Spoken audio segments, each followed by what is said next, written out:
We're not receiving any sound from you. Can someone wave in front of the camera? Okay. You're hearing me okay? Okay.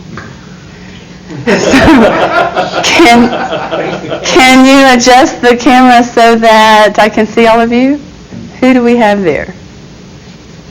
Can someone turn on a mic and let me hear you? Good morning, Scarlett. Are you there? She's trying to speak. We have no voice.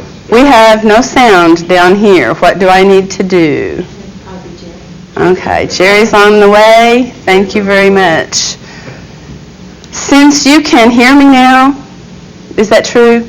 Nod yes? Okay, let me start again. They could hear you the whole time. Oh, could you hear me before? Right, they can hear you. No, they didn't hear me before. Okay. Well, let me begin again. I'm Linda Shoemag. I guess I should turn it back to me. Correct? I am on me? Okay. And I would like you to pretend today that you are not students and you are not instructors, but instead you are members of the Chambers of Commerce for Creek County, Okmulgee County, McIntosh County, and Okfuskie County.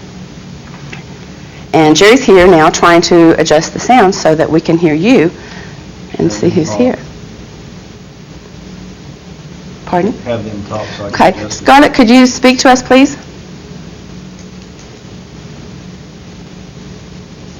We are not receiving your message. Tell me to speak a little louder. Aaron, we don't hear you either. Turn their mic back off. Turn the mic off for a minute, please. Thank you. Turn it back on. Now, would you turn it back on, please? We hear nothing. We just thought we were ready to go. Well, I doubt they have any intelligent questions. Supposed to be that over I don't think we need to worry about their audio. They probably don't have any intelligent questions to ask anyways. Kirk, would you like to respond to that? Or Aaron, how about you? They can respond if they want. We can hear you now. Have them tell Jerry that we have. Tell Jerry when he gets there that we can hear you now. Thank you very much. You're coming in loud and clear. Okay. Consider that statement. So, I think we're ready to go now. I'd like for you to think back to when you received that first paycheck. Do y'all remember receiving that first paycheck? Has it been too long ago? Maybe. Okay. How did you feel whenever you received that first paycheck? Let's see if we can hear from some of our students. Anyone like to share that with us?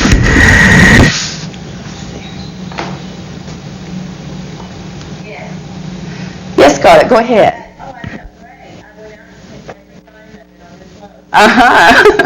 Thank you. So, kind of a celebration of that. Anyone else like to, how about someone here in the room with us? Would you, Lewis, how about you? Do you remember receiving that first? Oh, I'm sorry. I'm trying to think which paycheck was the first paycheck I got. I probably felt hungry that day. Okay. And did you take care of it that day? The hunger? Mm-hmm. I'm sure I did. Okay. Anyone else like to share an experience that you've had? Bill, how about you? How did you feel when you got that first paycheck from a company? It's been too long. I don't remember. Oh, come on. It's not been that long. Okay. How about at our distance side again? Anyone there? Yes, Rob? Uh-huh. You felt you'd earned every penny of that, I bet. Uh-huh. Well, thank you very much for sharing that. I remember now. Oh. Okay, Dave, let's hear it. I got my first paycheck, and I thought, now I'm independent, and I don't have to listen to my parents ever again. Great. Yes. Thank you very much. You are a good class. You're hearing some ideas here. Yeah. Yeah, Really? I like that. Okay, well, I had a similar experience to Dave's. To me, receiving that first paycheck meant that somebody else actually valued what I was able to do and enough to pay me to do something that I really liked doing anyway, because the job that I had, I really did enjoy. And then it spelled freedom to me. I didn't have to ask anybody's permission concerning what I did with that paycheck. It was a major event to me. I'd like to switch now to the document camera, and let's see if we can zoom this in just a little bit.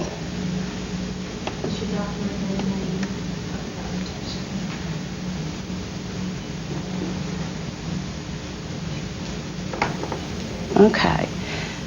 And now I need to adjust that upward just a little bit, and I'm not quite sure how to do that. So I may need a little bit of help here. Probably you have been into places of business that had the very first dollars that they ever earned framed, because it is such a significant event. We really do get excited about that first experience of earning money. So have any of you seen things like that in businesses? Okay.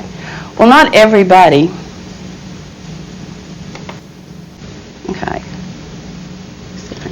Not everyone has that kind of experience. I'm involved with a program called Empower, and I would like to share some of the information with you about how this program works and who's involved in it. Not everyone in our society does have jobs and experience that, and we know that right now we have quite a few people here in our county that are benefiting from the services of DHS. So last year a grant was written and proposed and approved to establish a program here on our campus. It was a collaboration between OSU Okmulgee, DHS, the Department of Human Services, and local business people. And in that program, we have a coordinator, who is Sandra Massey, and a job developer, Fran Shelton, and we have a part-time instructor who is Brent Wilcox, who teaches math and English skills, and then they have me, and I'm responsible for teaching some basic computer skills.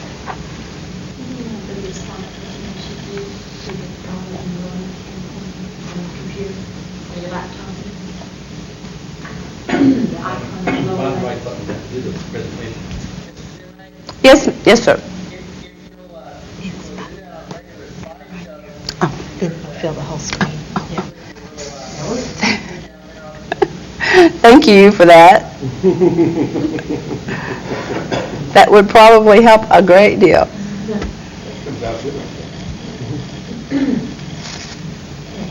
Okay. The purpose of this was to enable those people that are receiving temporary assistance to become self-sufficient. And TANF does stand for Temporary Assistance to Needy Families, with the emphasis on the temporary part. Okay. After we have had people referred to us from DHS, then and the program is located here on OSU's campus, we have a couple of weeks that we use orientation, and we use our multiplex to assess their current abilities, and then go from there with whatever levels they are at the present time. And then the first part of that is that period of time is to try to establish what their goals are. Okay, can you see that better now? Is it a better projection? Okay. So, as I said, many of the clients that we receive here have no work experience at all, and some have very limited work experience, and for a variety of reasons. They've been on welfare. They may have just been there for a few months because of circumstances like losing a job that unexpectedly, or they may have been on assistance for a very long period of time, for be the third generation sometimes, and have very little work experience. So we have to work with them in a variety of ways to help them match up what their abilities are with a realistic employment goal. After they've been accepted into the program, they have only 12 months in which to become employed. and that's where our job developer comes in. We also include as components in the program employability skills, and they can take advantage of some classes at Green Country Votech, for example, as well as here on our campus. And then within our program, we try to deal, using some software to teach them keyboarding skills and to teach them some basics in operating the computer, and then to bring up their math and English levels using Skills Bank software. We also cover the soft skills. Employability is a lot more than just knowing how to do the job. It's knowing how to get along with people, how to resolve conflicts, and many of ours have barriers with transportation, with childcare issues, and we try to help them to overcome some of those barriers. So it's kind of a challenging problem that we face. But our ultimate goal is that they will become financially independent. So a great deal goes into making that happen. So what we really need from the community then, if our goal is to do this, is that they, excuse me just a second while I'm switching my view here. Why did that not happen? There we go. Okay. What we need from the business community then is some cooperation, some people that are willing to provide internship sites for the students and to take a chance on hiring someone who either has no previous work experience or who has a very poor work history with absenteeism, with drug issues in the past, because a lot of our people made really poor choices when they were very young, but they're not very young now, and they have hopefully progressed to realize the importance of becoming contributing members of society and really want to do that and are highly motivated to do so. So I'm going to switch back now to, my hands must be cold, I can't switch on the screen. Do any of you have some questions that you'd like to ask about the program? Yes, Louis. It seems like to me that this type of program would really lend itself well to those programs on campus that are intern-type programs, where students are going half a semester and the other half semester they're out on the job working. Right. That's a good point. That is a very good point. However, most of the programs here on campus have so many prerequisites that the time period that is required of them is a little too long for the 12-month period that our students are mandated that they have to be in jobs. What we try to do, though, is encourage them that if that is a goal, that they would like to pursue something long-term like that, that we can get them the basics here and we can get them in a job of some kind early enough that they can support themselves and then go to school part-time as well and try to work through that. We encourage that a great deal. Anyone else have something that they would like to share? Or a question that they'd like to ask? I'm on. Yeah, is the 1 year, is the 1 year seem like a short time? Because they're not obviously graduating from any school. They have no degree. All they're giving them is just employable skills. Exactly. Very basic and initial skills. What I'm wondering is there a target market that you're hitting for hourly rate, weekly rate, or is that kind of up in the air? It varies a great deal.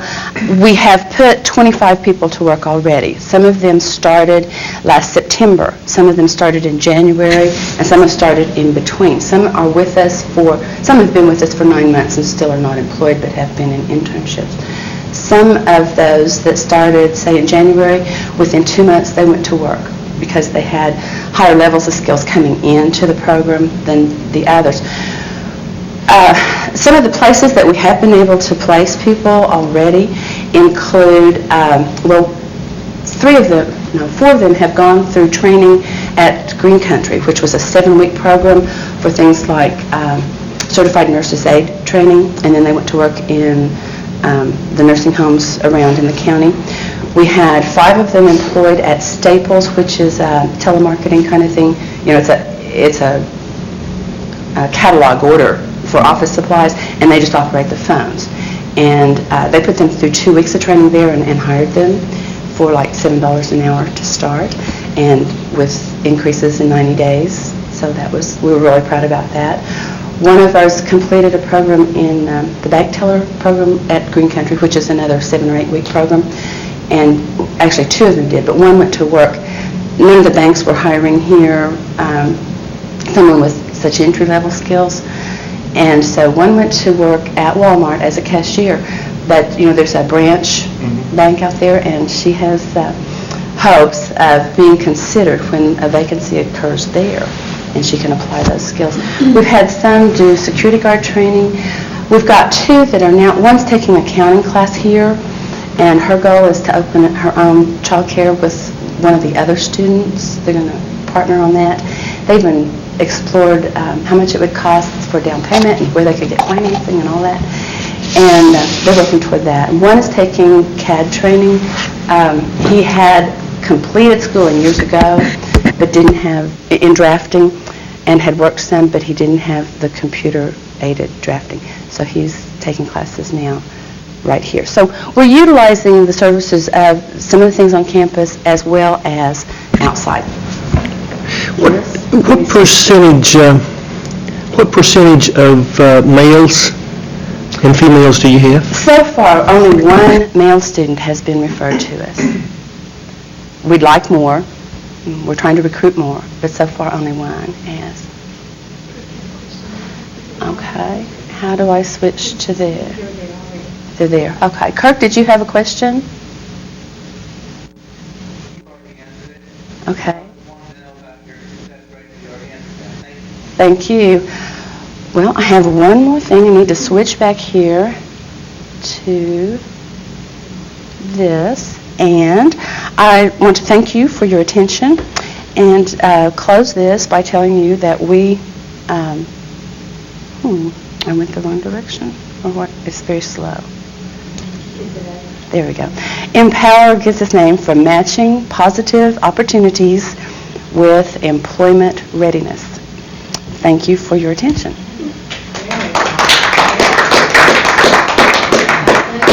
Great transition. Thank you. Thank you. Oh, well, thanks. I worry about my voice all the time. No, that came across very well. It speeded up dramatically, didn't it? He downloaded stuff off. Yeah. Okay, who's ready to be next? Who's next? Who's ready?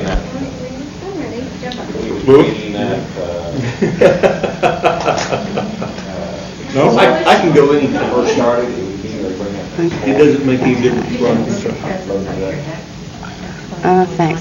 Well, I've been so pleased to be involved in this project. I feel kind of passionate about it. Sounds like a rewarding.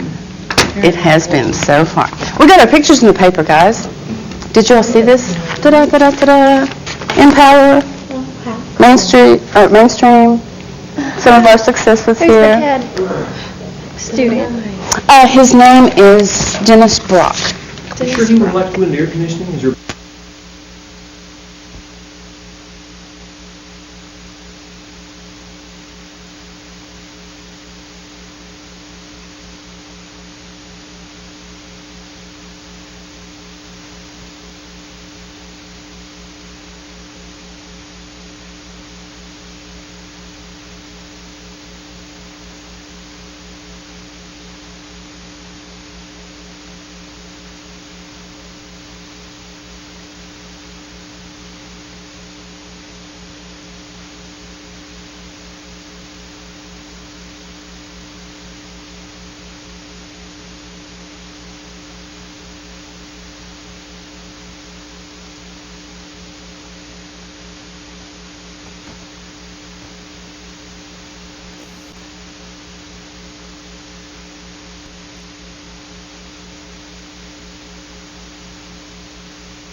that have really, I mean, that are technical, and no one says that.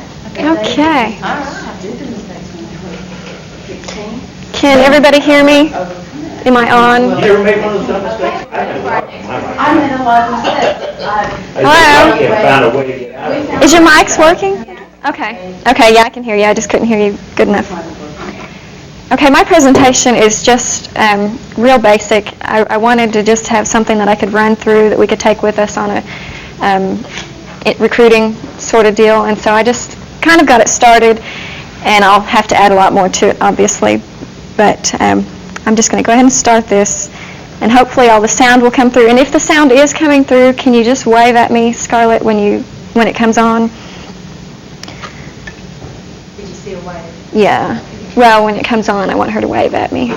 Okay.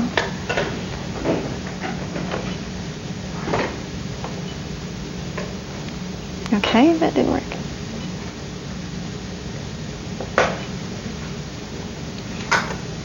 Those buttons don't work very good.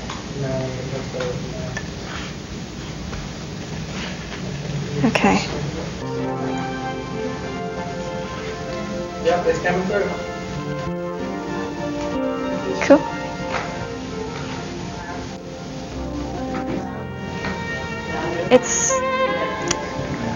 I can't turn it up any. Can you turn your volume up? It's all the way up. Sounds great down here.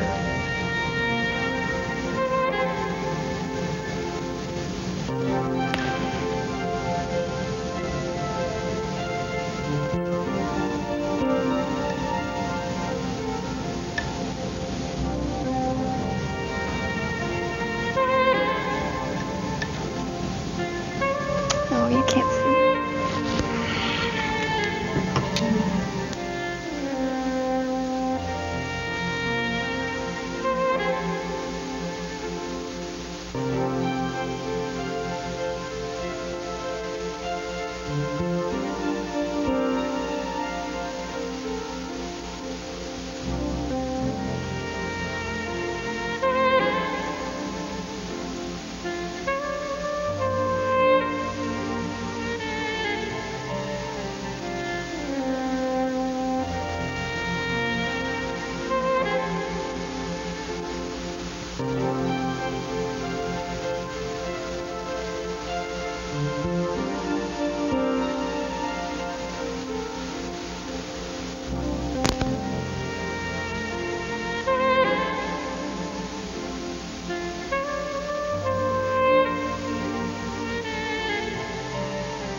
Okay, well.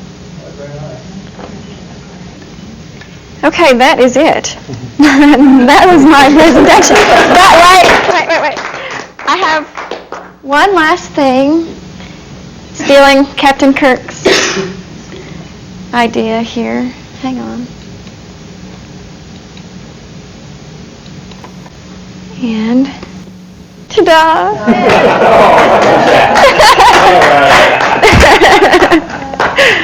That is my little girl. Tell us name and age and... Okay, that is Katie. Her name is Catherine Nicole, and that was at her 1-year-old birthday party, and she'll be 2 in August, so she's grown a whole lot since then, but... Okay. Is there any questions over there at the distant site? Okay, thanks. You know, I Okay. think when you look at a PowerPoint like that, it just flows so easily on your eyes that you don't really realize all the transitions and how many effects you used, and It went fast, didn't it? it did, but it was a good timing to it, and yeah, just put it on and let it go, guys.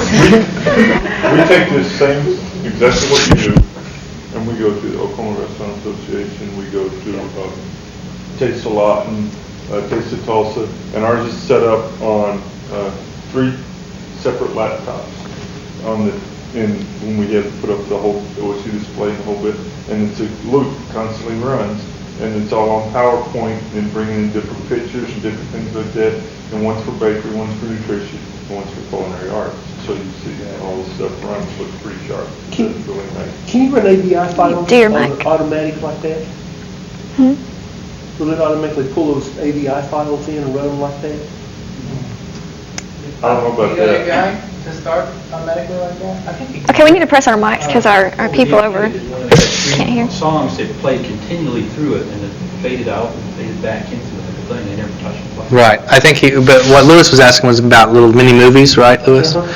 Yeah, you can do those too, and they're actually pretty complex, and the only problem we run into is the same problem we've all run into already this time, is the larger the file, the more complex you have to move it to something else, so you need to, create it on the place that you're going to project it from, like you would best be done from your laptop. Now, I know you did a pack and go, and it did just fine, Right. but we've run into some problems with some of the others, and that's just part of technology, so.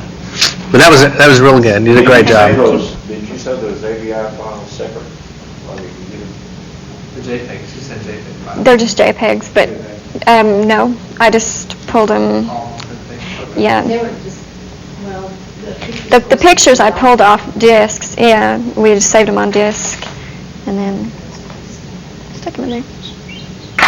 Yeah, Okay. there's a moment of care over it. Let's get like 50% agree. Correct. So one of these is going to flip up here.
guys hear me all right?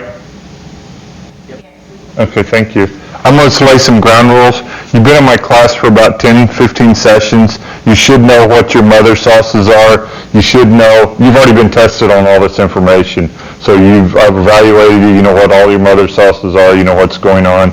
You have a very good idea. And the chronological order of my class is stocks, sauces, soups. So soups is the last thing that you produce. So you know what roux are, you know what all of those things are, so that there's really no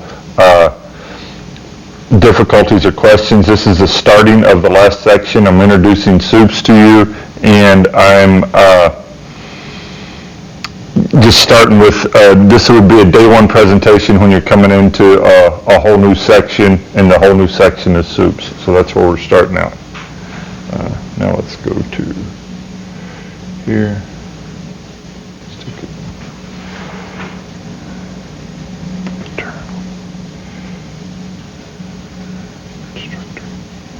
Okay, start off by good afternoon. This should be about our 10th session. Are we supposed to be seeing you? Yeah, you don't not seeing me? Okay. That monitor right there shows what we can see, so, yeah. Okay, thanks. Good afternoon. This should be about our 10th session, and what I want to do today is start with some simple explanation of what's going on. Generally, we take roll in class, so I've already taken roll, and we want to make sure everybody's here and everybody's there. Today we're going to start with soup production. Very important to all of us as consumers, very important to all of us as restaurateurs, soup production. We'll explain why later on. Let's go right into what's going on.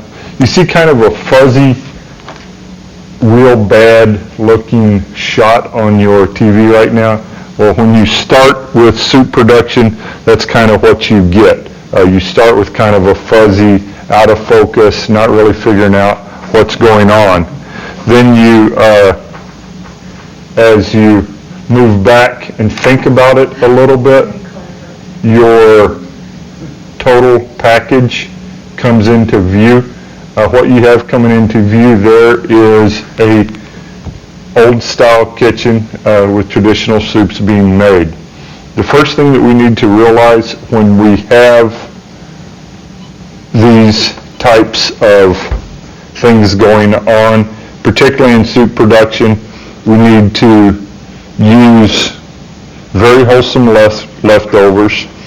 Soup can also build a signature item for us, and we can incorporate new interesting methods of production and new and interesting ideas when we are producing soup. And I think that that's very important that we go right into that. Your mouse over here.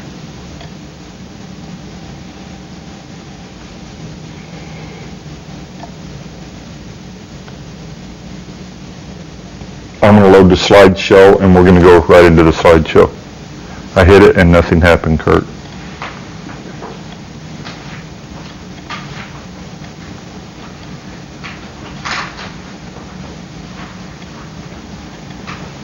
It's right here. Okay, There you go. there we go.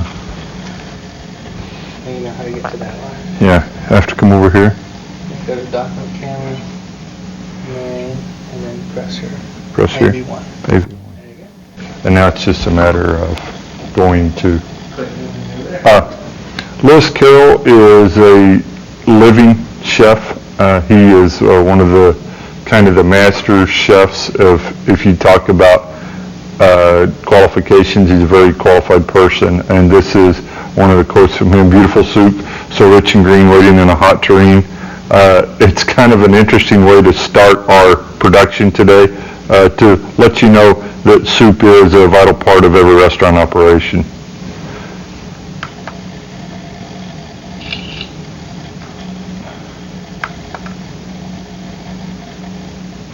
When we begin to talk about soups, we have 7 categories of soup: cream and velouté-based soups, broths, consommes, clear vegetable soups, purees, and bisque, and specialty soups. Did you say up here? We'll give you the... and specialty soups. What I'm going to concentrate on today is only one section, and that would be cream-style soups.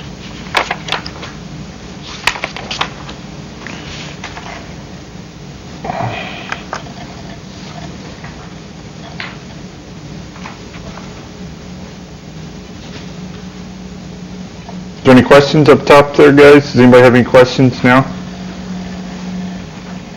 Everybody ready to eat now, huh? Okay. Ready for dinner now? I know it's a lot of technical information, and if you guys were all culinary students, you'd be asking me lots of questions right now, so I understand that. That's not a problem. And to go back to my slides, Kurt? Just go back to Dr. Cameron. Yes? Veloute, yeah. Veloute, what is veloute? It's a stock-based, it's a stock thickened with roux, and roux is 50% fat, 50% flour, and the ratio is 1 pound of roux thickens 1 gallon of stock to nappe consistency. And nappe is when you pour heavy cream out of a 1 quart container and it runs like 40-weight motor oil. That's a nappe consistency. The viscosity is what you're looking at. Okay, document camera, main. Okay, you'll see your two kinds of soups there: cream-based soups, milk thickened with roux; veloute-based soups, stock thickened with roux. The pepper on there is kind of my signature, so you guys will wonder what's going on. The pepper is kind of my signature item. Everything I do is generally with peppers, so that's kind of what I'm known for. So that's kind of my signature item there for you guys, so you know. Some important things that we need to remember on cream-based and veloute-based soups is veloute-based soups are generally finished with the liaison of eggs, and that cream-based soups are very, very popular. The three major flavoring components in cream-based soups are the mirepoix, which is celery, carrots, and onions, and stock or cream. The reason why we use a lot of cream is very simply it tastes good, and that's the reason why cream-based soups are the most popular, and that's the reason why that they're used in a lot of different restaurants. Mise en place, for the folks who don't speak French here, mise en place means prepared. The actual translation is prepared. So for our mise en place, we need to gather and cut all of our ingredients to the recipe specifications, and be sure in your mise en place you don't only just get all of your ingredients, but you also get your pots and pans, all your hardware, cutting boards, things like that. And then the method is very important. We're going to do method in two separate ways. We're going to do method with instructor demonstration first, and then you're going to produce your soup. And our soup principally today is a cream-based soup. And that's where, if I was in my classroom, this is where I would stop. We'd go right into production. We'd already have our mise en place done.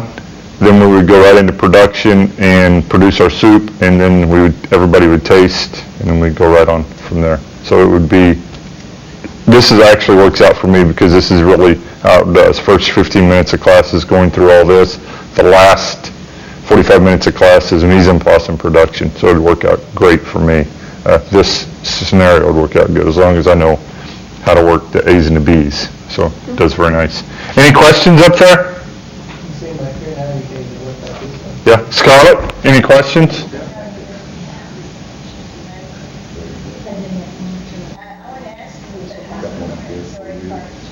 I can barely hear you. No, I'm not. No, but I do speak the culinary language. I'll just give you a quick history while I'm sitting here so you know. All of food, classical food for production, or for anything you do in America is based on a French style of cuisine, being able to do your French style mother sauces, the 5 mother sauces, velouté, bechamel, hollandaise, tomato, velouté, bechamel, hollandaise, tomato, and espanol. You have to be able to do those 5 sauces. That's kind of, and that's what I teach.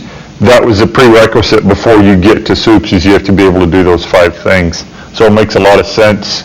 And that comes from Augustus Escoffier, who was the father of French cuisine. The only reason he's the father of French cuisine is he was bright enough to write everything down and take credit for it, which is a lot of times that's what happens. He organized it in such a way that recipe number 1031 is for Espanol, recipe number 1042 is for sauces derivative from Espanol, and he categorized it so you can catalog his recipes real well. All he did was cheat from the library, so it was real simple. But yeah, French is a term that you need as a chef, because a lot of your menus are produced in French and a lot of your old recipes are in French, so you have to be able to read it. I can read it and I can speak the culinary part of it, but I can't sit and converse with you in French unless you're talking about food. That's about it.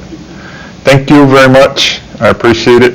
And I will say that this morning when I walked in and talked with Dean, he likes what's going on and he's already looking for our projection, the camera projection, and we're going to already start making requests for the room, because there's 2 instructors that have all of their classes on PowerPoint already. They were waiting for this to happen, so they've already done that. So we could actually teach a culinary class in this room every day. We've already that far ahead. So he's going to start making requests for the room so that we can bring our folks over and start doing it right away, which is really nice. Thank you guys, appreciate it.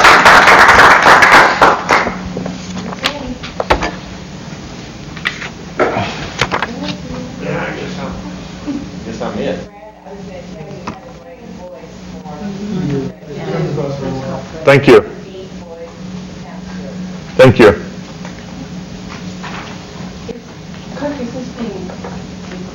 I think it is. It's supposed to be. Maybe. Let's see how the other slides comes in. The other slides come in pretty good too. Why would you want to see 5 singers together? Well, I might cry. No, you did very well. You wouldn't cry. I really did very well. Yeah.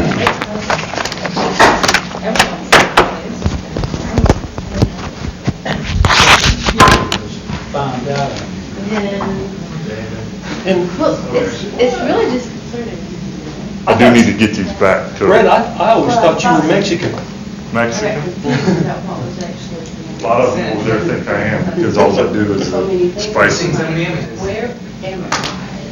Especially when it's different than it was yesterday. So, Yeah. I mean, this is a much better setup. We're really ready to change. Because you just look out and see your distance sign. Let me shut it down. No, don't sit down. Okay. It's fine, we'll just unplug it. Why do we have music? No, I had to. Oh, I had to that's- really work to get them there. Oh, it's Aaron. We'll have to clean down, make a contribution. Would it be better if we turn this off so that you don't get confused, that you can think to look back there? I like it. You like having them I back like there? Your to see it, distance. but I can see the distance. So I don't think I mean, if you turn that off, the people who are in this classroom can't see. They'd have to turn around and look back and see your distance side. The students? That part I can get in about. Makes sense. Oh, I'll give you one. As I said, play. Some things turn out edible, some things probably don't. Nothing wrong with that.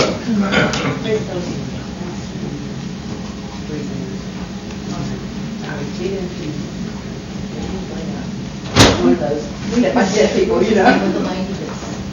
Kirk, it's one of those things I think you should get more comfortable just practicing and doing, then you're good to go, everything. Because it doesn't affect your teaching style that much. Your teaching style is still the same. You just have to learn to use all of them and know where you are. Yeah. And I think it would help too, specifically when you get into demonstration, that there's an instructor demonstrating, one talking. I can see that happening. It's like any tool, it's a tool, and I think it's something that make it easier to practice to get out on the distance side of it. I didn't get it. Then we'll find some areas where, well, experience tells us now we've got the other real thing here to come across, but a lot of it that we think we have to have, we're probably gonna be amazed to find we really don't have to. You know, it's like in food. You don't have cracked black pepper, well, you use white, so. That's right, whatever you've got. Yeah. Of course, I get mad at my wife. She'd come in and she'd make something really good, oh, no, not that. And I say, well, what is this, you know? What you make me from? Oh, this is such and such.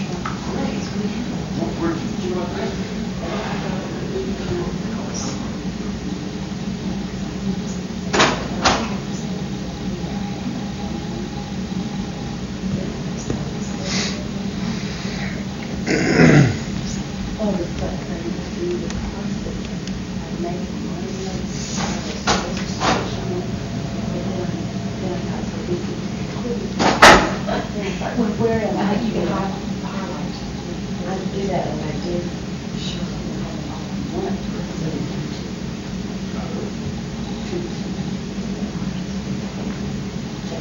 Something was sharp up in there now. Different color highlighting.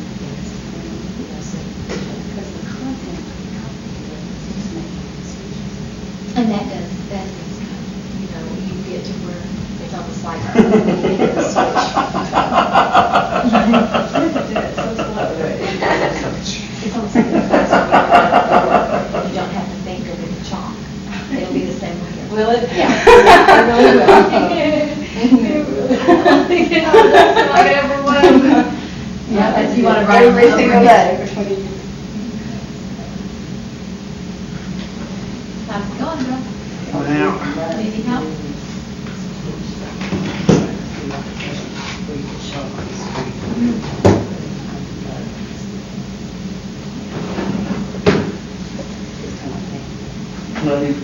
On the, running the video. The first day that I got to teach, the subject was margins on the typewriter. Now, this will just let us see. It happened to be the same day that the guy from Southwestern came over to watch me. Just happened to be that Look same how day. nice that looks. Got in the I love classroom, that background. the didn't foreground. realize it worked good. that there were 3 different styles of typewriters in that room, all having different types of margins. Pretty good. Oh, yeah. It's a good test. One of them of which I had never seen before. Pause right there, so whenever you want to come to it. I never would have lift it struggling to do here, that. here, and then play. Three-step operation. I need to know where I'm at though. Okay. Can we hear the sound? If you go ahead and It was big. play, you But probably yes, have I to put it on push main so I come across. And repair procedures for ultronic ignition systems are also different from other ignition systems. The purpose of this program is to instruct you in these procedures. The purpose of an ignition system on any internal combustion gas engine is to provide a high-tension spark in the combustion chamber of each power cylinder. The energy that generates the spark must be of sufficient value to break down the gap between the electrodes of the spark plug. The spark must occur at a specific time in relation to piston travel. And finally, the spark must be of sufficient duration to light off the fuel-air mixture in the cylinder.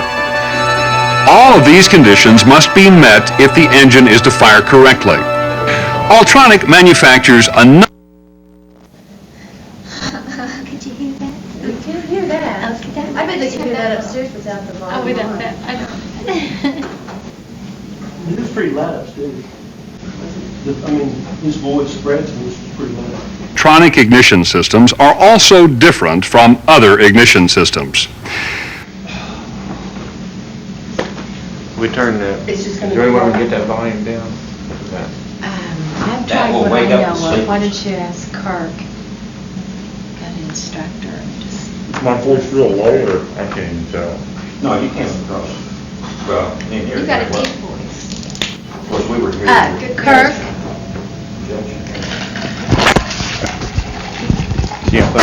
What'd you see? Kirk, you in the distance lab? No, he's not up there. Is Kirk up there? Okay. We've gone to, what settings I see up here for volume? Does the one on the computer affect it in any way? Let me try that. Yeah, let me try that. Okay. I don't know that would affect it, though, because we're playing straight off the VCR, right? They want to do that.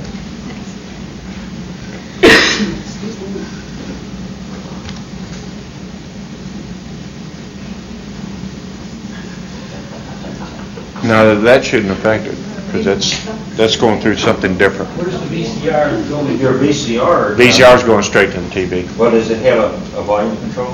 Uh-uh. Does the The TV? volume control is here. Is there? It's supposed to be here. Okay.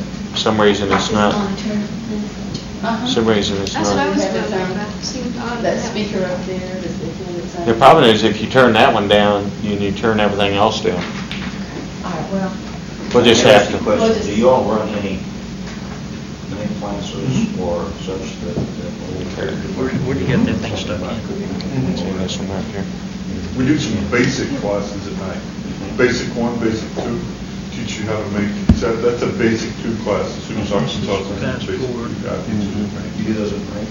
I don't see anything on it unless. 1 night a week, 2 nights a week, 7 nights a week? 3 nights a week, or 2 nights, one of them is 1 night a week, 4 hours. 4 hours.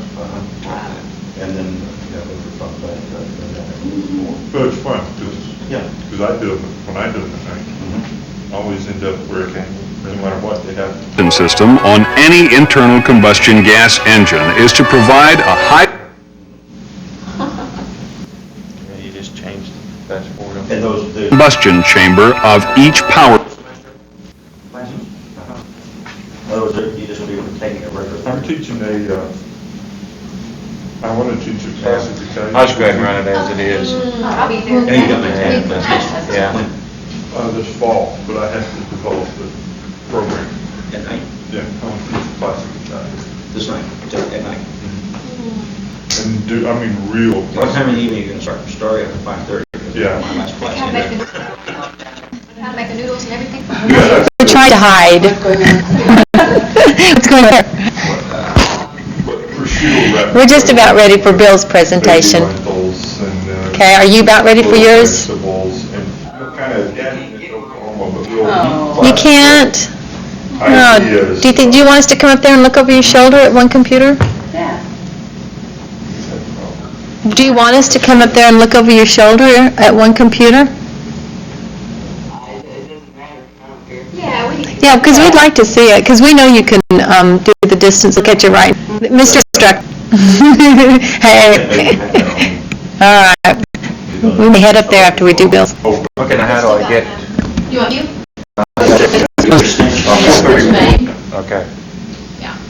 okay. And then Now, that monitor in front of you is what. This over here, AV1 is, That's your computer, your laptop.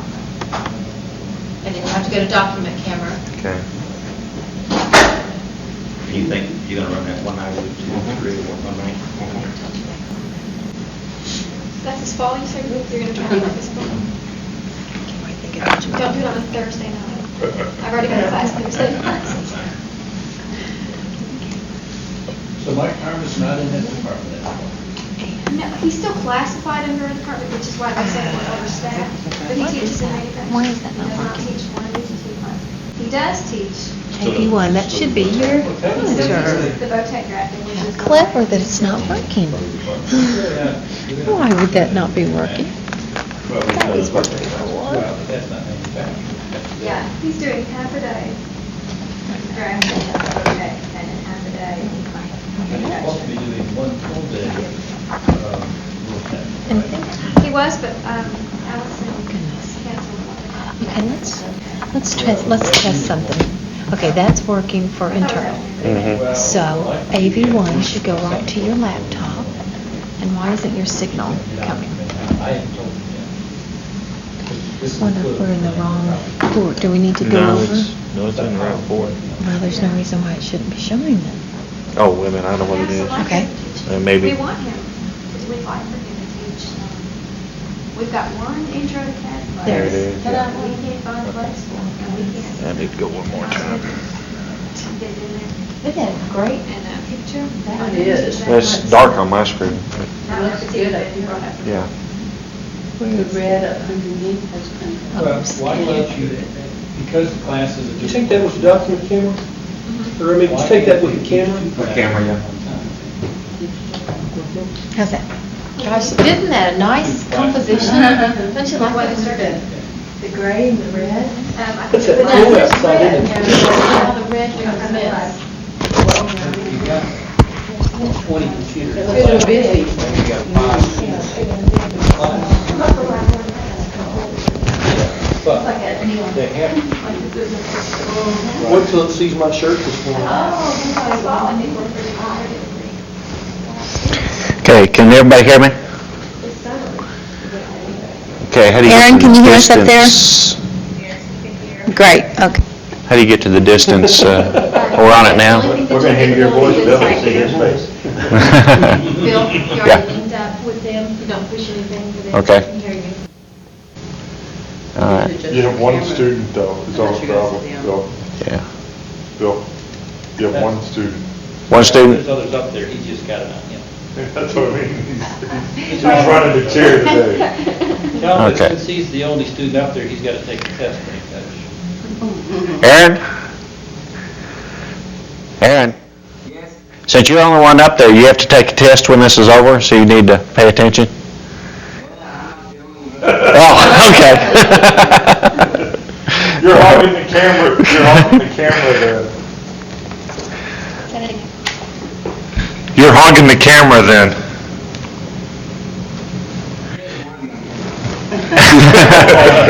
Okay, is everybody ready? We'll get started. I'm Bill Teal, and I'm an instructor with Diesel Department. Currently, we don't know who we are right now. I think it's transportation technology. We're deciding who we are probably within the next year or so. So anyway, what I'd like to do is go through a little bit of information on gas compression. And let me get to the document camera here. Okay, what I like to do is look at what we call the Alternating 3 ignition system. And basically, the lesson objectives that we're looking at here is we're going to be looking at, want to explain the function of the ignition system. Then we're going to look at some of the basic features of the Alternating 3 ignition system. Then we're going to look at the applications that we're going to see. And we're going to look at identifying the component parts. And then the final thing, the explanation and operation of the system. Now, what I originally planned on doing was interconnecting with the internet and bringing up some information from the Alternating site.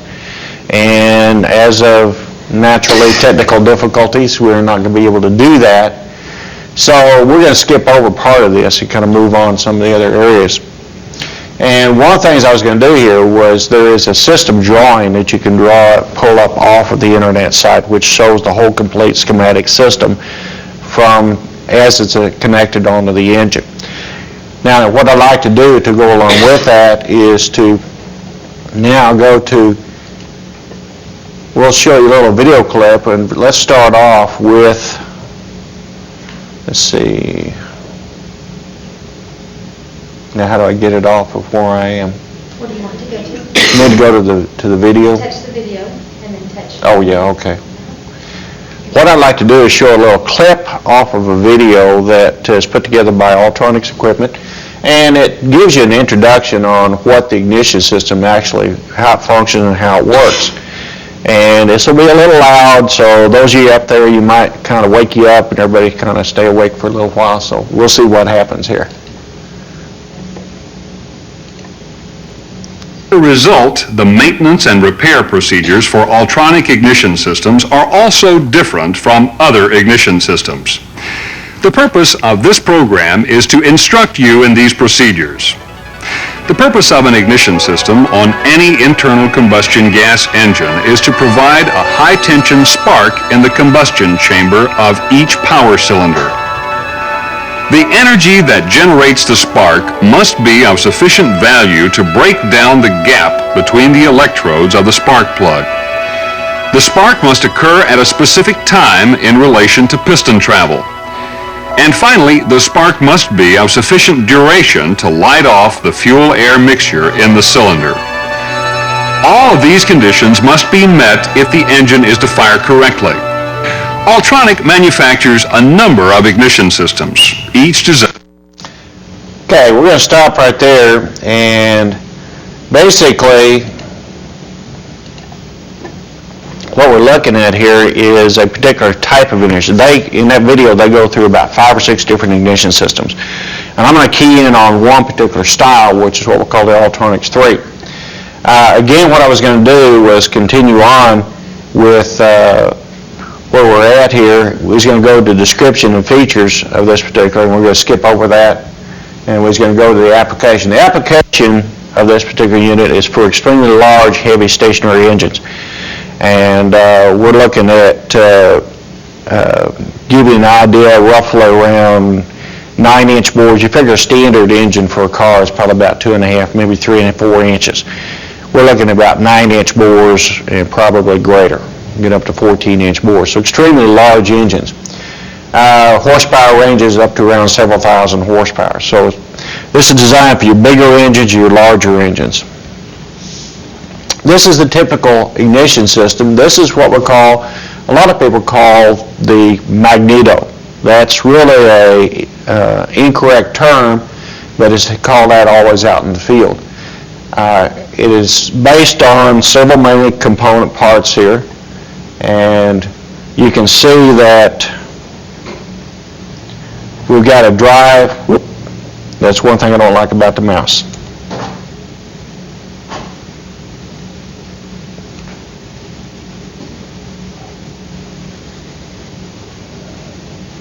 And it's slow operating too.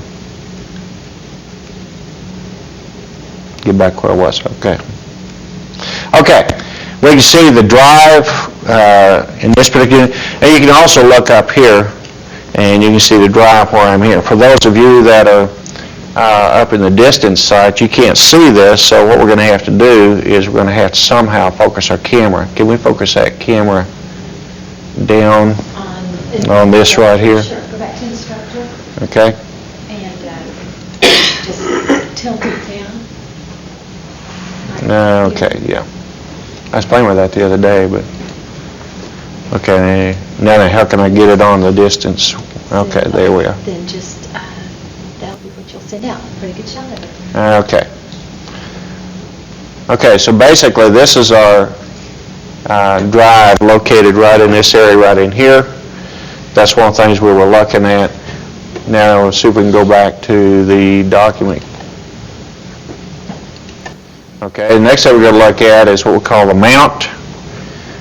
The mount part of it, again, is going to be this section right here. This is what they call a base type mount. It has 4 bolts mounts on the base style. Okay, next thing we do is what the alternator. The alternator is the power output for this particular unit.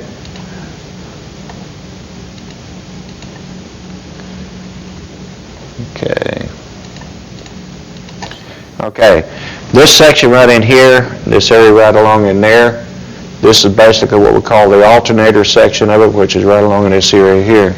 And if those of you might be familiar with regular car alternators, it's just an exact duplicate of a regular car alternator. It works off the same principle, same idea, and the same way. Okay, and what we're seeing now is the triggering section. Now the triggering section, basically, what we're looking at is this section right in here is what is known as the triggering section, which is this section right in here. Okay? Next area that we're going to look at is what is known as the back plate.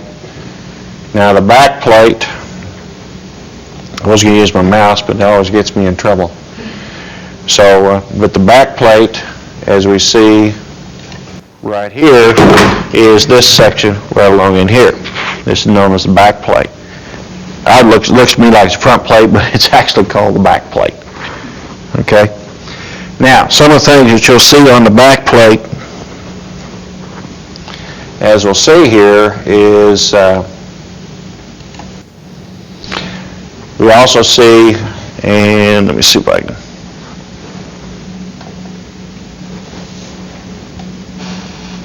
the output connector.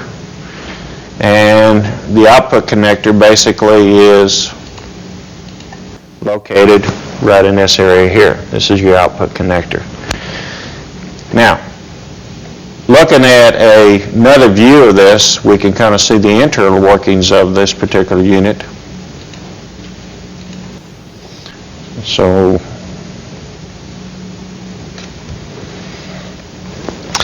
now we can also go another direction here, and we can see the inside of the unit, and we can see what's looking at inside. And you see some of the component parts here. Probably one of the things I'd like to do here, just see how this works, is I'm going to take this apart.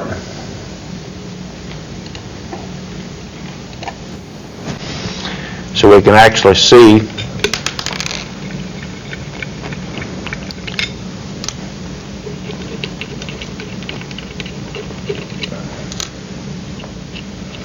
one thing I'd suggest for this thing, a pad for up here. Well, that, yeah, elevated as well as a pad just to protect the...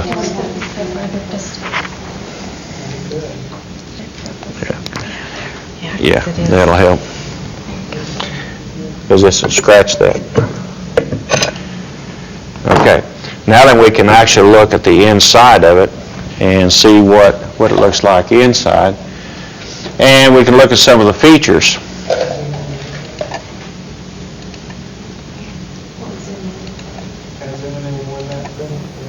Do what? Can your instructor camera zoom in any more than that? Yeah.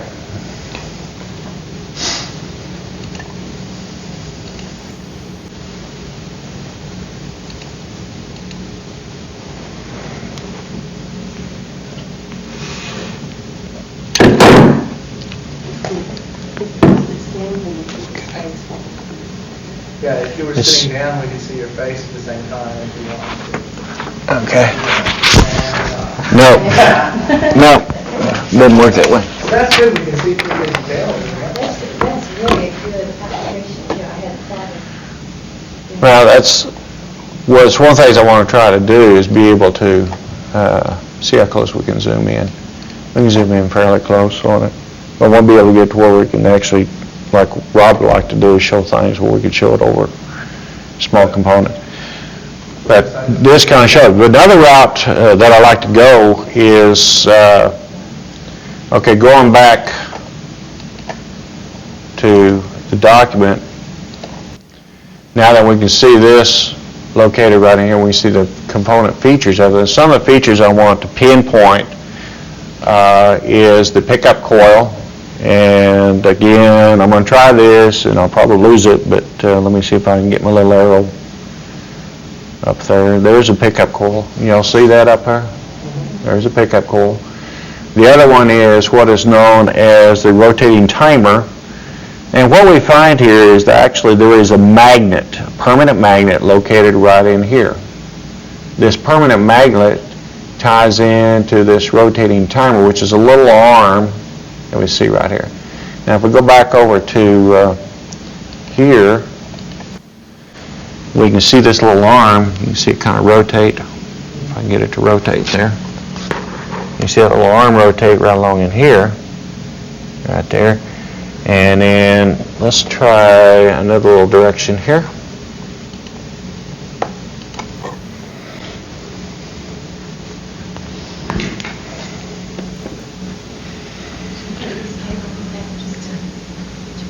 Okay. Okay? Okay, now then, what we can see here is we can actually see the motion of the timer there. And what that does is that... Does that help your lights at all?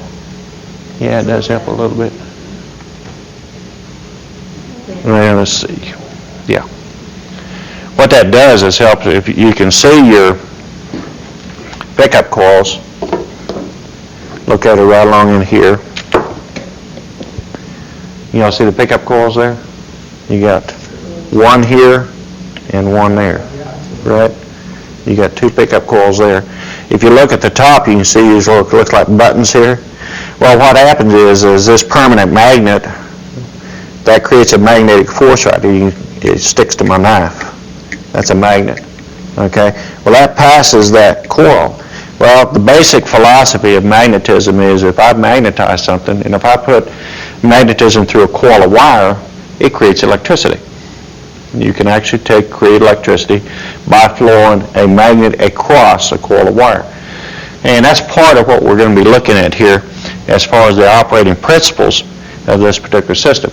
The other thing I wanted to illustrate is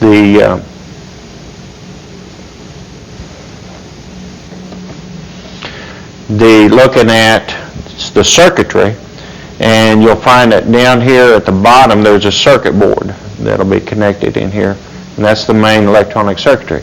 And that's what it would look like, is the actual full circuits. Now the way it works is, okay, this is what we call a charging circuit, and you're going to have current that's going to be flowing all the way around, and we have some little, think of electricity as water in a pipe, okay?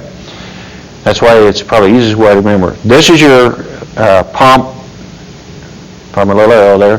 That's supplying water out through a piece of pipe. Whoop. Okay, now it's going to come up, it's going to go around. I got to keep doing that. I can't use my pointer.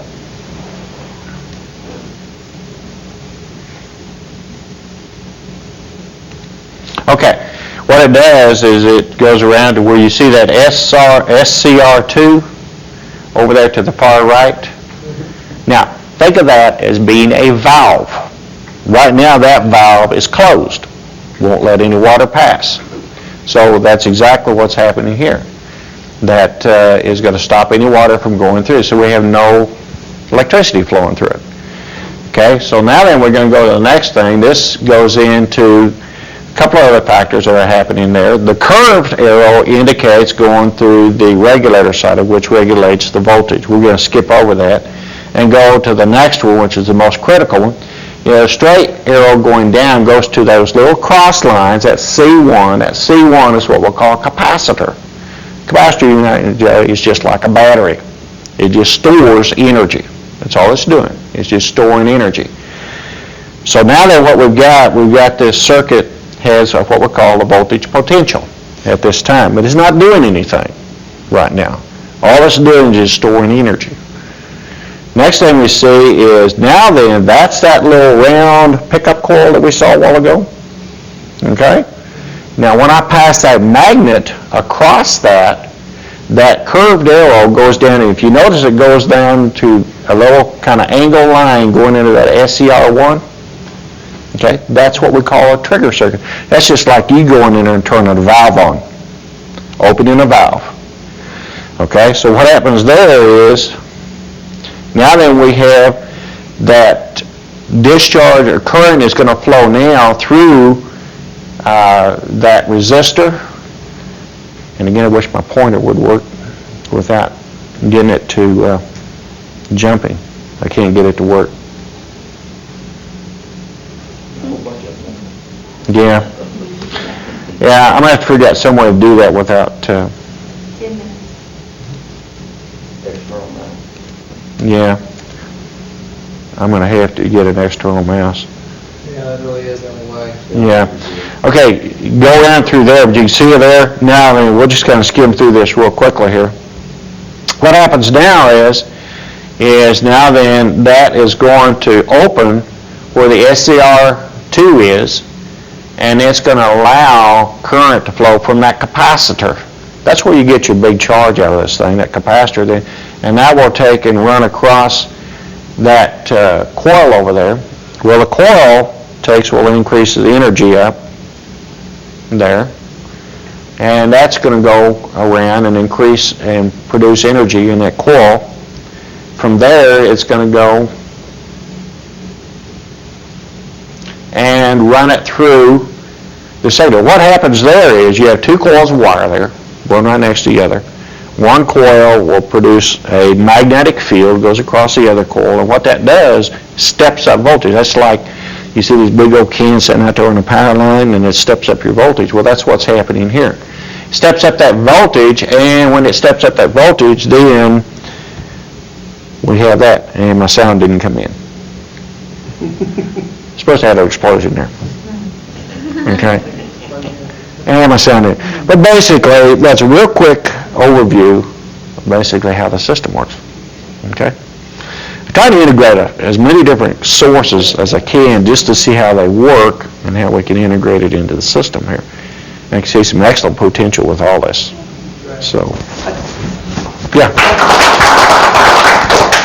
I take it before you explain this, you had a class where you talked about silicon-controlled rectifiers Sure. and capacitors? Sure.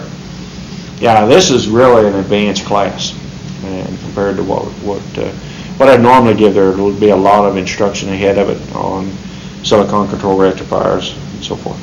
Yeah. Do you guys teach that over there? Yes, sure do.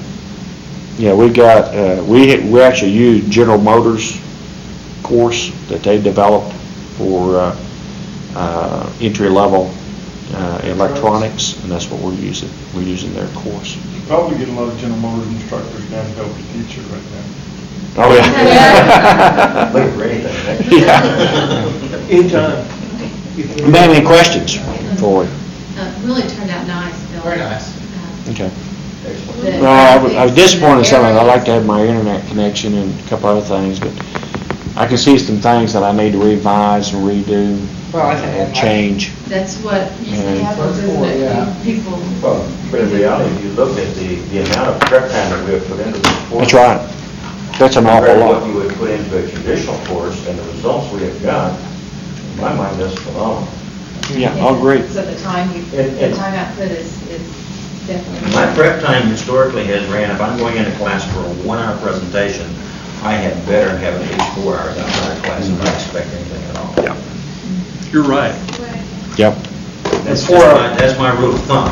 4 hours outside of class. Here, once you get the past that initial, I'm scared of what's going on phase, and I know how to do it, 4 hours of prep time here is a lot more valuable than 4 hours of prep time with a pencil and piece of paper. Yes, it is. It's gonna be Yeah. more Oh, productive using for the you. technology, you mean? Right. Yeah. Yeah. Well, that's Once you That's get rid of the fear of, Yeah. okay, how do I get this PowerPoint function to work, and how do I get These this? pictures that you guys have and stuff, I think the addition of the document camera, and that's something that can be purchased, And there's not a whole lot of stuff that has to go into using Right. a document camera. Yeah. Can you change the view of the, can we see the class? Oh, No. you don't want to see us. No, we don't want you to see us. We went to lunch. That turned out really nice. Oh, well. What'd you want to say, Aaron? Nothing. Oh. Did you just want to see us to see if we're still here? Who's next? I think Lewis is gonna go, Yeah, we're going to put Lewis up next. And then you. then we need Rob, unless I missed Rob. You missed Rob. Did I miss Rob? Okay. You were first, that's right, I forgot. For some reason, I had in my head that you were gonna go today. Bologna, 1,000 flags. I remember the white shirt and everything, I remember. I had the white shirt, the shiny head, how can you forget that? I remember the discussion there. Maybe a little bit. It was great. The riggers, the professional sculptors, they put on No, we expect you guys Powder. to do that, you know, when you get up there presenting mascara. My class is gonna spend a lot of time looking at the document, camera, and PowerPoint. I personally think, Kurt, once we get this going, Kurt, I personally think we're gonna hire a makeup artist. There you go. At the distance site, we're discussing the need for makeup artists as we present more and more. What do you think? Well, Louis had some makeup on his hand yesterday. Oh, really? Close to it now, that would remove all that. Okay, I don't know how to use your... You're getting ready to see the red shirt, so we'll see how that transmits. Okay, go ahead. Can you go ahead and pull up PowerPoint, Well, yeah, sure. State law, we can't have, since we're using your computer? We cannot, why, wait. In the meantime, I'll kind of figure out how to do. Oklahoma limits. How do you go back? AB2? AB1. AB1. AB1 and internal. Okay. Huh? Internal puts me on the, There are none of them smart enough Alright. to do this. instead of doing all of Three it. folks who teach at Sherman, they go out of state. students, is the classroom?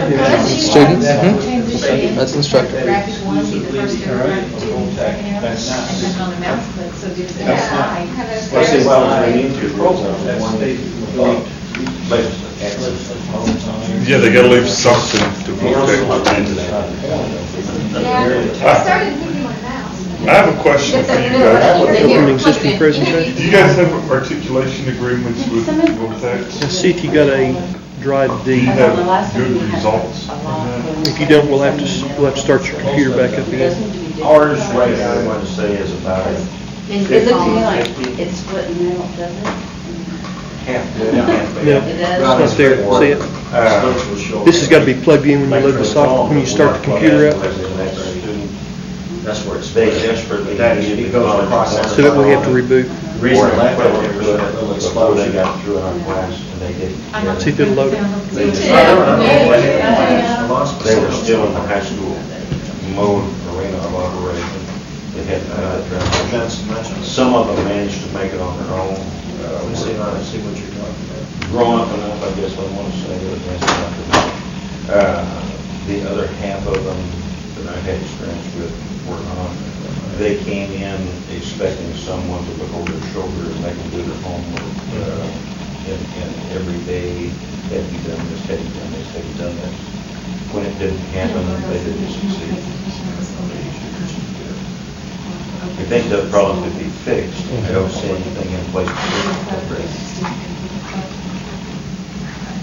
Is that your? Yeah, because we have, your experiences? yeah, we have, I've had two that we got them in. They wanted to test out a certain things, you know, you let them, just doesn't work out. You know, we let them, we had to do the articulation with VOTEX. And they said, well, they've had this, had that. So, But we found out that what they supposedly had wasn't qualified enough. wasn't enough to allow you were starting, actually had void. Right, that a big void. That's a problem. The other problem that I had with mine was the fact that they just weren't able to make that transition, taking on this responsibility. Something they weren't ready for. Like I said, I think that problem could be overcome if we had this mechanism in place to assist them with that. Do you feel like this gets in your way sometimes? This mic? A little bit, but I think not too bad. also evaluation of their skill level is critical to them being able to. That's what we're doing. articulate, That's what we're doing. I think that was a big factor we were missing also. Where are you coming into this for? If you're not here, then we're doing an injustice. Yeah, something, Of course, the problem we have then is the VOTEC teacher feels threatened and doesn't want to talk. Freshman program. But yeah, that's it. They turn off our light. Come on. everything's a little bit larger.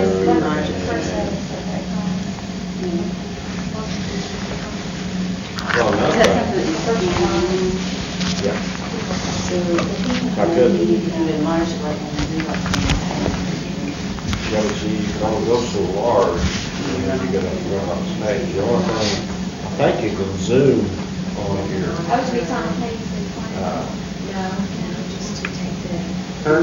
Yeah. On that document projector.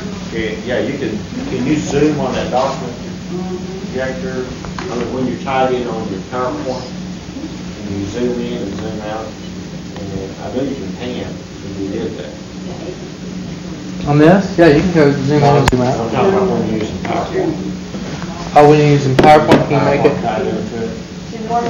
I mean, we can pan it, we can move it on PowerPoint. Can you zoom in? What's I'll try that? it. This is our removable disc here, so. You can make it larger, full screen, or you can make it full screen. You have 3 settings, basically, that you can do on your from your PowerPoint. Do you see it there? Or where is it? On drive D, come down to where it says liquid dryer right here. That's it.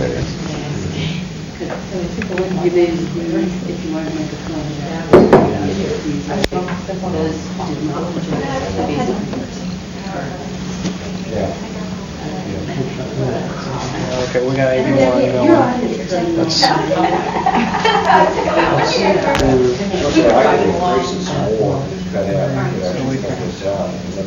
want to see, this overscan should be. The other thing I can do is take it by sections. Do it by sections. Are you ready to start your slideshow? I want Go ahead. Almost looked like there was a book laying on the top of the screen, didn't it?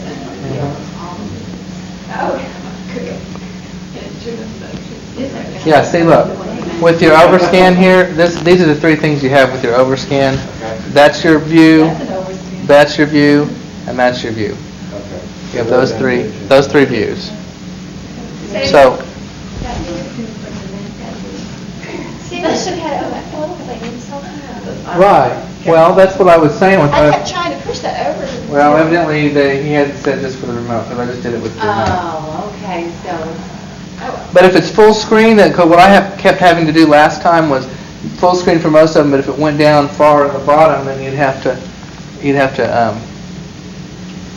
take it down a little so that they could see it. To see everything, That's the best thing, to see everything, as long as you're, we have a nice composition of colors on it, but I like the browns, so. That's me, warm. We'll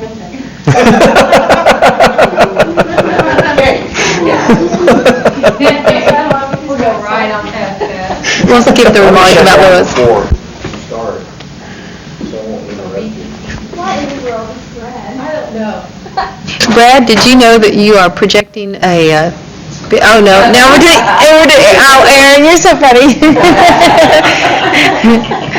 Never mind, sorry, I ruined your joke. You might want to adjust your camera there, Lewis, if you're going to sit. Yeah, there you go. You're going great. Beautiful sight. Come on, it works all the time though. Go the other way. There, much better. Where did I go? This is through the bottom of the picture. Oh, I see what the deal is. Hey, that'd come down close. Listen, I tell you what, as I go past, you guys just watch, okay? So you can have. This will work easier for you, trust me, because it does it in incremental loops. Okay. Okay. And then how close you want? Not that close. Yeah, just like And you need that. a long point. And then you might, then you could come down just a tad because you've got a lot of space up here. There you go. Like that? Well, you can say what you have to do. That's what you're actually setting, so you have to Okay. adjust according to that, and it's not true right there. There you go. That's interesting. Yeah, different size screen, so you just a little bit. Is anybody upstairs? Yeah. We have live bodies up there. Whether alive or not. Where do I have to look to see them? Well, that is, but they're Aaron, could you put your guys back on, please?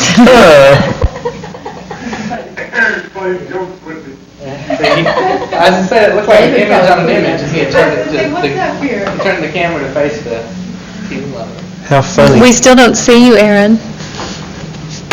Thank you.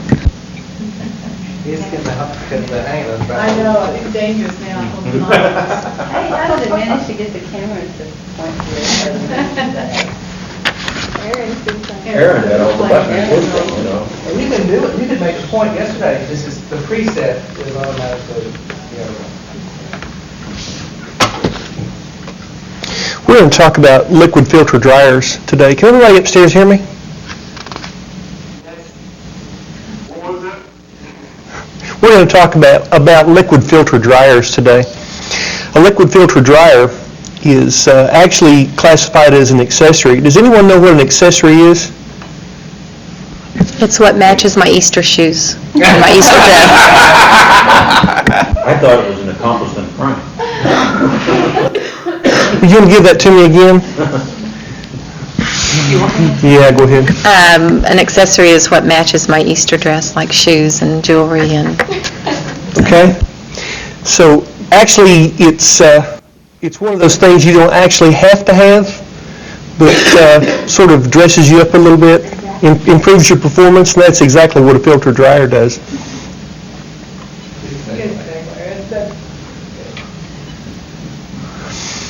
A liquid filter dryer is classified as an accessory. And to be a little bit more specific, a filter dryer is the component in a refrigeration system that's responsible for, I hope we're not going on past this one too. How do you come back on this? Push it up and down on it. Okay. Up and down? Page after page down. Okay. The filter dryer is responsible for cleaning the refrigerant and keeping the refrigerant clean. Some of the,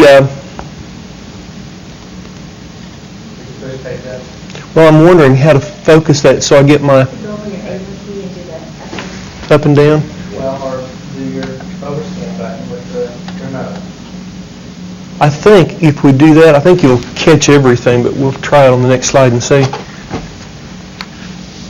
I want to cover some of the things that you actually get into a refrigeration system. Moisture is one of the biggest problems that you have in a refrigeration system. From the simple standpoint that moisture not only causes freeze-ups, usually at the expansion of ice, but it's also a catalyst in producing acid sludges and some of the things that actually eat up your refrigeration system. I want to make a point in that you're always going to have a certain amount of moisture in a refrigeration system at all times. But the objective is to keep the amount of moisture to an acceptable level, to keep it low.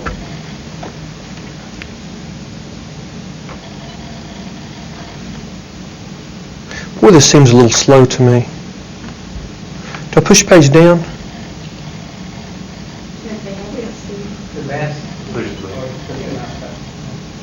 This is a list of components that you'll also find in a refrigeration system at times: dirt, oxide scales, sludges, flux, and metallic particles. Can anybody tell me where those come from? Almost every one. No, go ahead. At the time of manufacture. Okay. They're left in the system sometimes. Anyone else? Driving up and down those country roads in Oklahoma.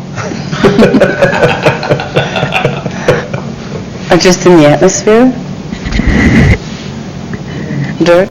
Actually, you would think they would come from manufacturer, but they don't. Every one of those items that you find in a system, every one of these comes from the installer, almost every one of them. Because when it leaves the factory, the system is really pretty clean. And it's going to be the responsibility of the dryer to pick these items up. You can also find some acid in the system. My pictures? You don't like those pictures? No, I like those pictures. I don't know where you got them.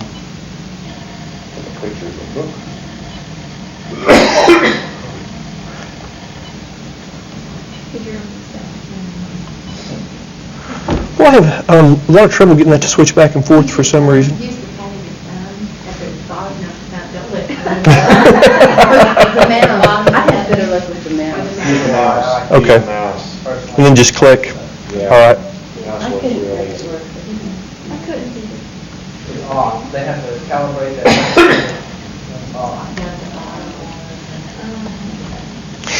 You can also have sludge and varnish. This will come from oil breakdown inside the system.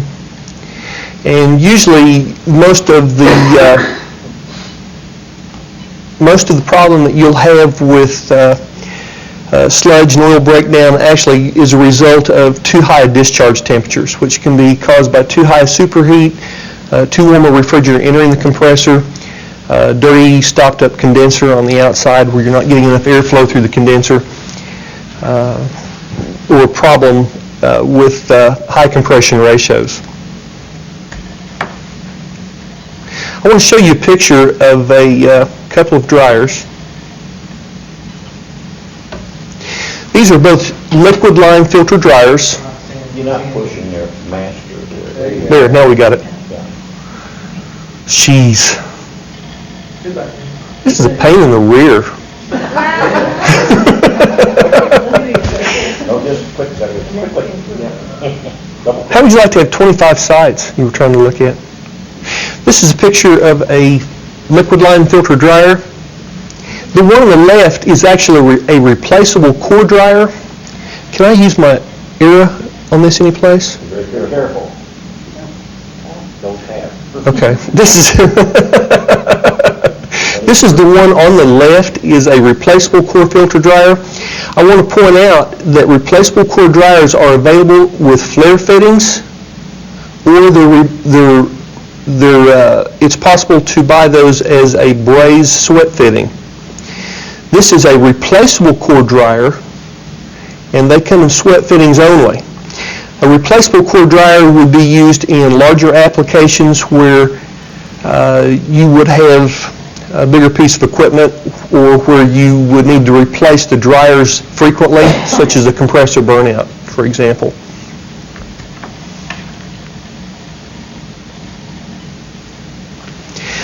Let's talk about how a dryer is actually built, how it's put together. Where's my arrow? There it is.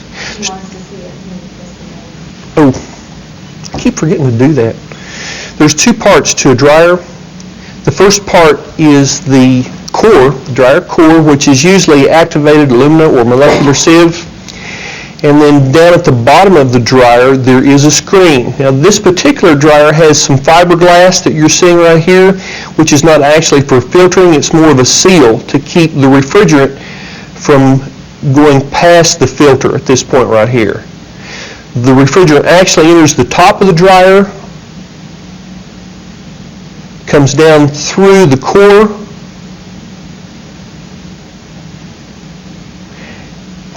let me back up, comes through the dryer, comes through the core, down into the center of the dryer, and out the center.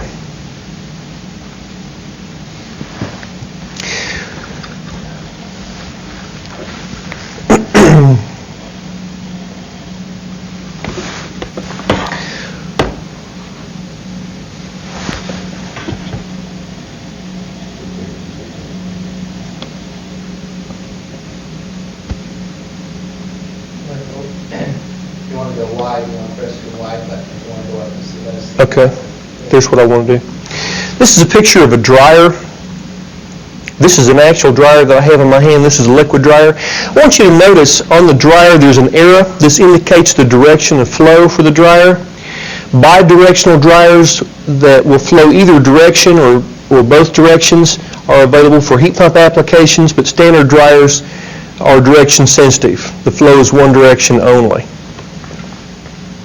Let's talk about the mounting of a dryer. The dryer should be mounted in a horizontal or down position. The dryer should be mounted in a reasonably cool location. If it's in a lot of heat, it's not going to pick up as much moisture out of the system as it would. There is one manufacturer that mounts their dryer in the discharge line. Most manufacturers will recommend that the dryer be mounted in the liquid line for the most capability of picking up moisture. Notice also that in this slide, I have a moisture indicator. If you've had a problem with moisture, it's advisable to put a moisture indicator in the system so that you can see if you're picking up moisture. if you have any moisture in the system, and see if the dryer needs to be replaced. Never mount a dryer in an upflow position. Does anyone have any ideas why this would not be advisable? Go ahead, Rob. The dirt would tend to fall back off of your filter would be the first thought that come to my mind, and your continuous stirring of it and the moistures. Everything that you catch in the dryer, you want to stay in the dryer. And if you turn it upside down, it's not going to stay that way. It'll fall back out of your dryer.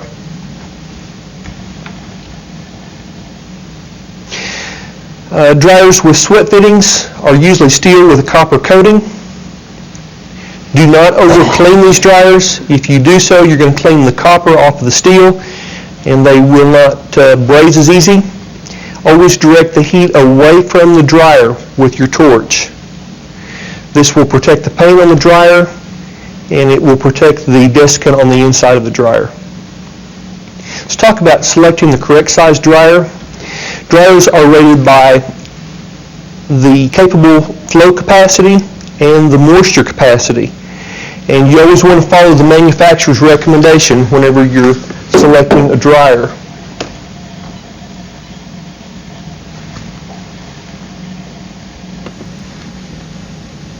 I want to show you a manufacturer's recommendation sheet.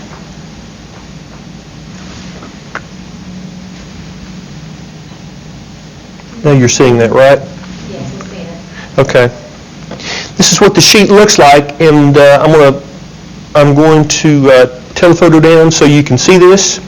This is actually for R22. It will vary, a dryer will vary from refrigerant to refrigerant as far as how much moisture it will pick up. And if we look right over here, they're saying that for field replacement,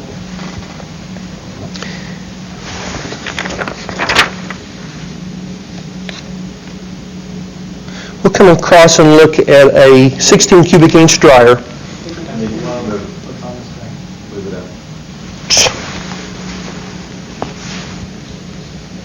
Let's look at it. Let's look at an 8 cubic inch dryer. I want you to be able to see the top of that. We'll look at an 083S dryer. That would be an 8 cubic inch dryer. And they're saying that if that is a original manufactured piece of equipment, you could put that on a 4-ton system. But if that's a system where you're actually replacing the dryer in the field, you would only want to use that on a system up to 2 tons. And the reason is because that the amount of contaminants in the system are going to be greater after the system's been out in the field. When it comes from the factory, it's going to be much cleaner. And so therefore you want to increase the size of the dryer.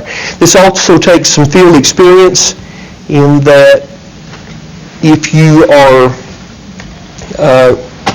replacing a compressor, the dryer is going to have to be oversized somewhat in excess of what the field replacement is showing in order to clean the system up. Let's talk about the symptoms of a plug dryer. How much time do we have left? 10 minutes left? 2 minutes left. I was going to say, boy, this has really went fast.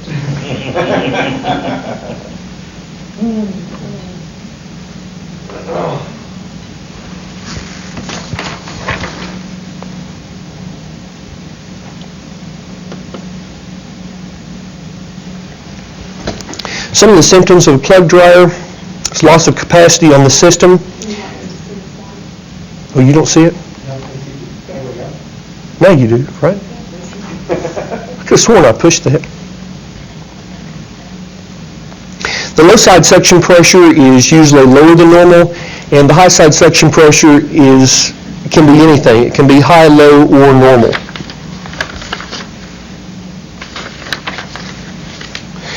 To check a dryer,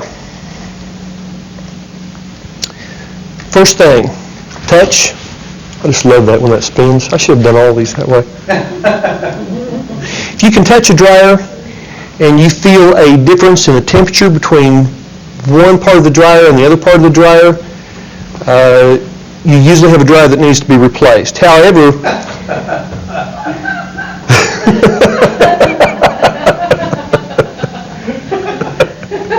However, sometimes, by the way, this was the last slide too. I just had to do that. Sometimes you can't always feel the difference in the temperature of the dryer, so it's advisable to use an electronic thermometer and measure the difference from one side to the other side. Okay, do I have any questions at this point? That's great.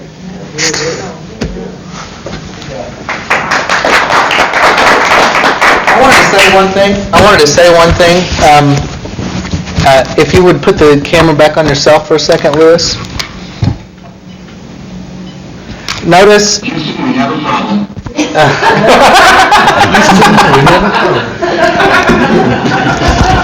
Come down here, buddy.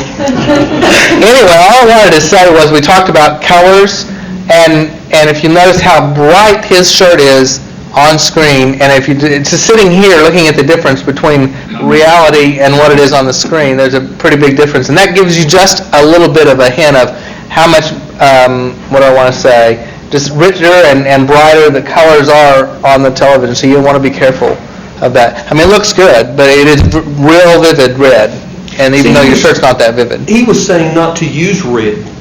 Yeah, well, and you do want to be careful, and actually, they've known in some instances where... What we've got here is failure to communicate. Distance sight, we're going to communicate real strongly here in a minute. Anyway, that's something to pay attention to. I've got a feeling that blues would probably work real well. Those are always good. How did you make your book, background? This is one of the chosen. It's one of the. I like that, that's one of my favorites. Looks good. And you can use a lot of different fonts on that, Yeah, it would just... The background, you have a tendency to lose part of your, through when I go to a plain background, but sometimes you use a background, you lose part of your wording. You lose contrast. You lose space, you lose contrast. Aaron?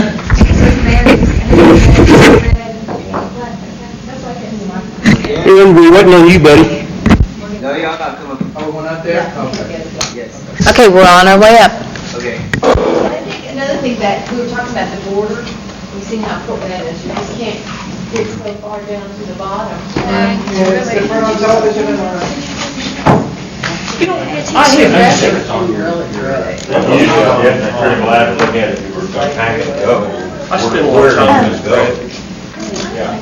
Well, if you use a video projector, you can use a lot of that, but when you put it on this right here, put it on TV, it takes a lot out of your projection. You do a video projector, and you do as much as you want to. When you go over this, you lose some. Dave has it. It crops it off. But you're going to get a better copy from White. If you want to take one of these. You're going to get a better copy. Thank you. Okay. You know, when I use PowerPoint and you just got that one button you have to click, that really makes things a lot simpler. You know, with this, you got a lot more to worry about. You got a lot of buttons. You do. I mean, You gotta sit down and... I think this would be something that you would just need time to come Just in here and practice sit some time. down and work with. And then it gets to where you just automatically reach, you don't have to. you got to think about, What you gonna do? what you're going to do next. You do. You're right. And you got to think about what everybody out there is seeing. This is kind of like though when you first got in an automobile and drove it the very first That's time. right. He's exactly You had to do a lot of thinking. Now I'm going to turn left. Nowadays, you drive that automobile and you do a lot of thinking, but none of it about driving the automobile. It's just, that's just where it goes. Of course, then about the time you get comfortable with it, you'll be to start all over. Like this You get out of one with the clutch and you just stomp a big hole over there where there's no clutch.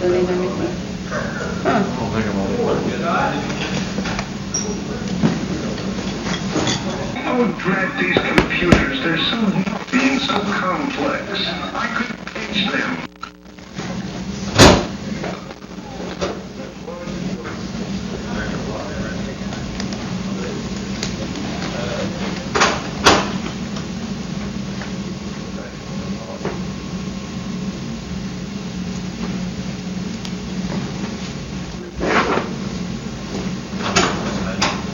And your faith problem of getting from here to, Hello, Bill.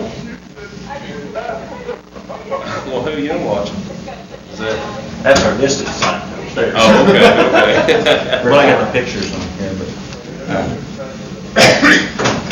we gotta go upstairs to get on one of these short. What do you use, Mr. Reed?